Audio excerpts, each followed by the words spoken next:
Hola chicos, it's Señora Bayless. I know this is not the best way to have to hit a lesson on stem changing verbs, but I'm going to do my best. And if you have any questions, you can always message me through Rewind or message on this link here that I'm putting on Google Classroom. And I'm going to try to do a couple Zooms throughout the next few weeks, depending on the extent of which this will go. So you should have a set of notes that I uploaded to Google Classroom. Those were the next set of Cornell notes. Right now we are on Unidad 4, Lección 2, and we are on the second set of grammar. The first set of grammar was when you learned the stem changing verbs on O to the UE. So many of you remember those, which was to sleep. Instead of domo, it's duermo, D-U-E-R-M-O. So those are the verbs that you are all tested on and did absolutely amazing on the verb quiz. The second set of grammar in this particular chapter is E to the I. And so E to the I is very similar as all the other stem changing verbs. The endings are exactly the same. They follow the same rule. AR verbs, same thing. O, AS, A, AMOS, AN. As you know, those are your endings. And for the ER and IR verbs, same. O, ES, E, EMOS for ER verbs, IMOS for IR verbs, and then EN. So you've all mastered the endings on ER and IR and AR verbs. Those are all regular verbs. Stem changing verbs, what changes is only the stem. Okay? So your notes basically say, how do you form stem changing verbs from E to the I?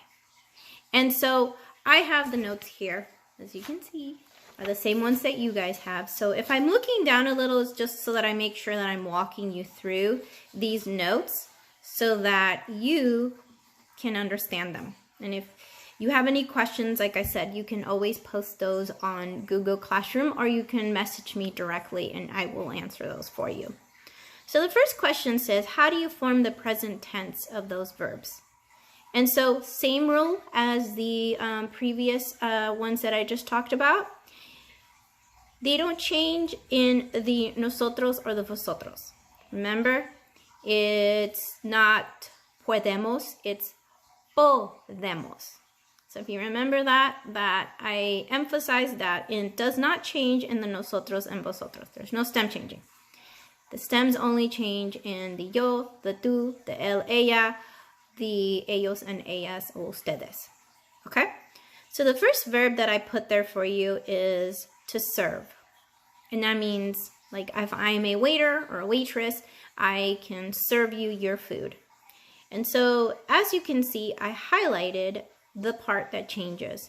And so in the verb servir, the E is what changes to an I.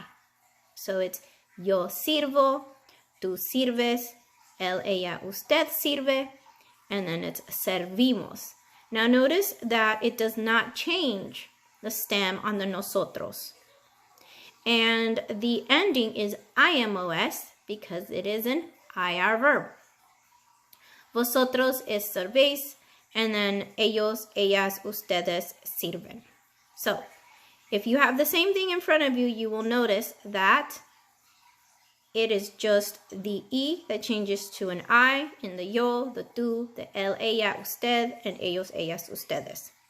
So my example that I gave you there is el camarero sirve la comida. So it's not serve, it's sirve. Okay?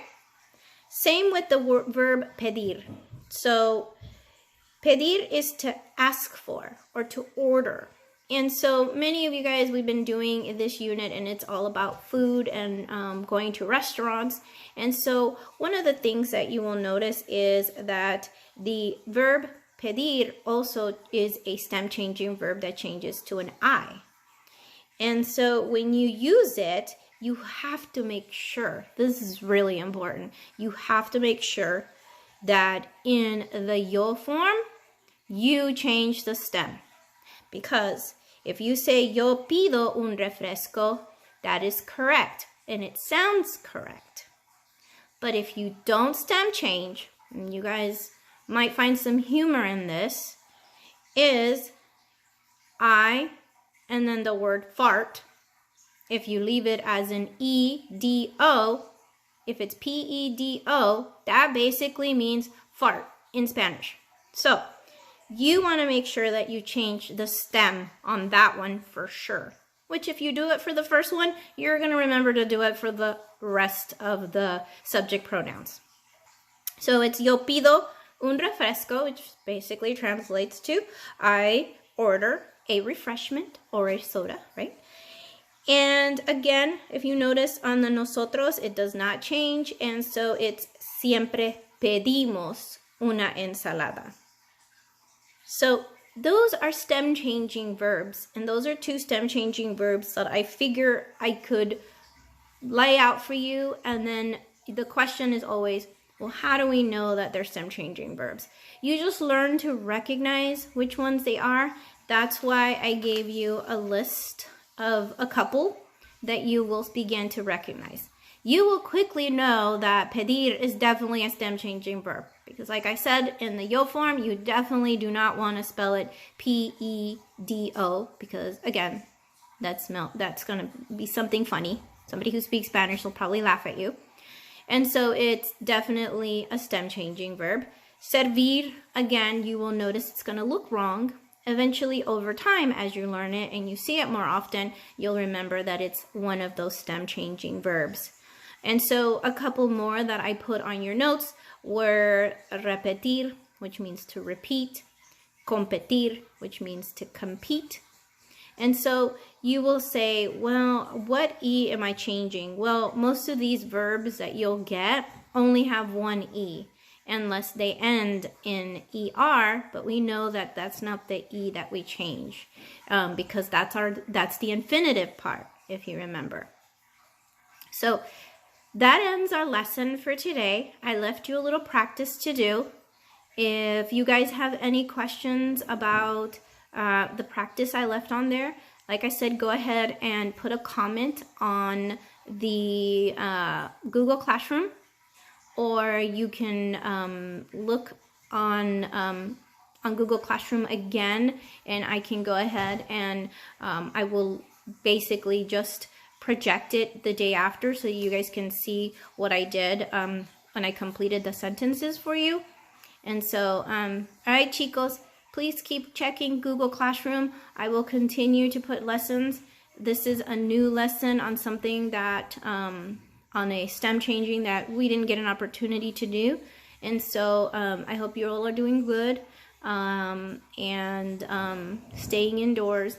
And I will talk to you guys soon. Take care. Ciao.